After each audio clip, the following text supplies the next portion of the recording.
اعوذ باللہ من الشیطان الرجیم، بسم اللہ الرحمن الرحیم۔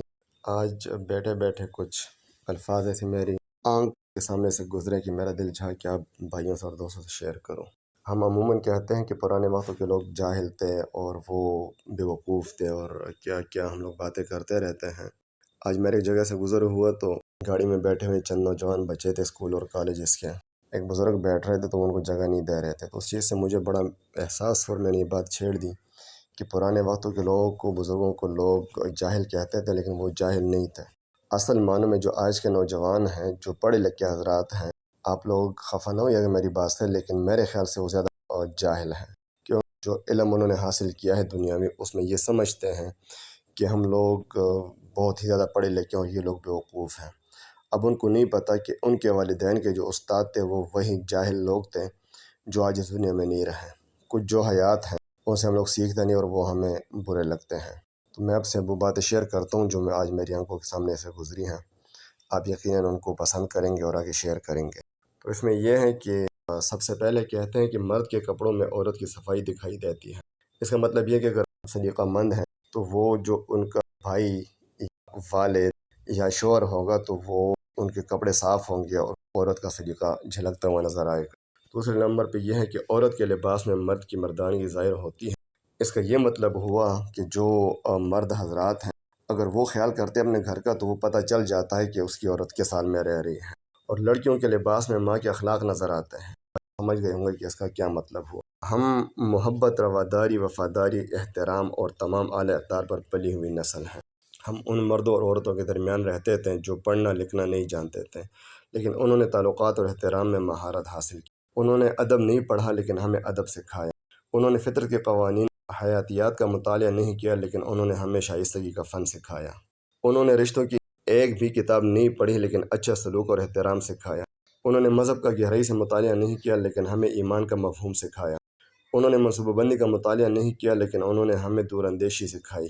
ہم میں سے اکثر کو گھر میں اونچی آواز میں بولنے کی ہمت نہیں ہوئی۔ ہم وہ نسل ہیں جو گھر کے صحن میں بجلی بند ہونے پر سو جاتے تھے۔ ہم آپس میں ایک دوسرے سے بات کرتے تھے مگر ایک دوسرے کے بارے میں باتیں نہیں کرتے تھے۔ اس کا یہ مطلب ہوا کہ آج کل جس وقت ہمیں کوئی موقع ملتا ہے، یار دوست بیٹھتے ہیں یا کسی کے ساتھ بیٹھتے ہیں تو ہم دوسرے کی غیبت کرنے لگ جاتے ہیں۔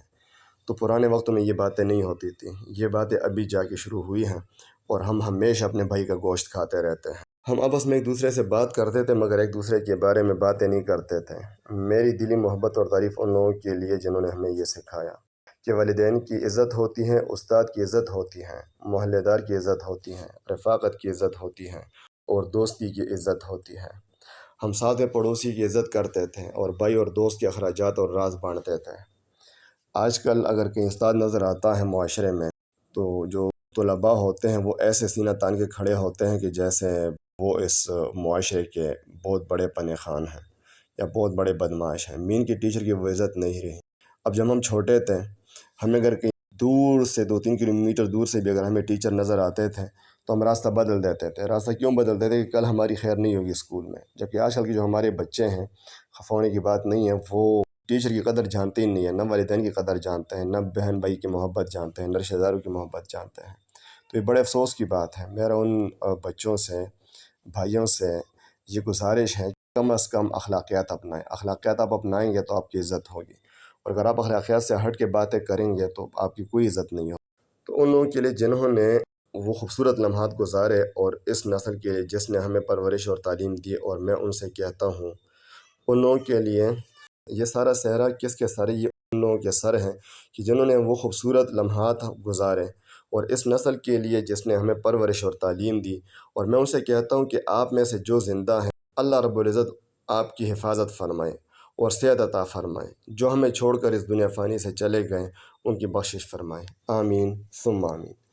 تو آپ لوگوں کو، آپ دوستوں کو، آپ بھائیوں کو میری یہ باتیں کیسی لگی؟ یقیناً جو میرے نوجوان دوست ہیں ان کو تو یہ بہت بری لگی ہوں گی، کیونکہ جو ایسی باتیں ہوتی ہیں وہ عموماً چبھتی ہوتی ہیں، جبکہ یہ چبھنے کی بات نہیں ہے، یہ محسوس کرنے کی بات ہے۔ لیکن افسوس کہ ہم محسوس نہیں کرتے ہوتے۔ ہمیں جس وقت کوئی نصیحت لگاتا ہے تو ہمارا دل چاہتا ہے کہ ہم اس کو ماریں، تو ایسا ہرگز نہ کریں۔ اخلاقیات اپنائیں، اپنے دوستوں کی، اپنے رشتہ داروں کی، اپنے بڑوں کی عزت کریں، خصوصاً اپنے اساتذہ کرام کو عزت دیں۔ اللہ تعالیٰ آپ سب کو خوش رکھیں۔ آپ کو اگر میرا یہ میسج اچھا لگا تو آپ یقیناً اس کو شیئر کریں گے، دوستوں کے ساتھ بانٹیں گے اور میری حوصلہ افزائی کریں گے۔ تو ملتے ہیں ایک نئی ویڈیو کے ساتھ، تب تک کے لیے اپنا ڈھیر سارا خیال رکھیے گا۔ اللہ حافظ، فی امان اللہ۔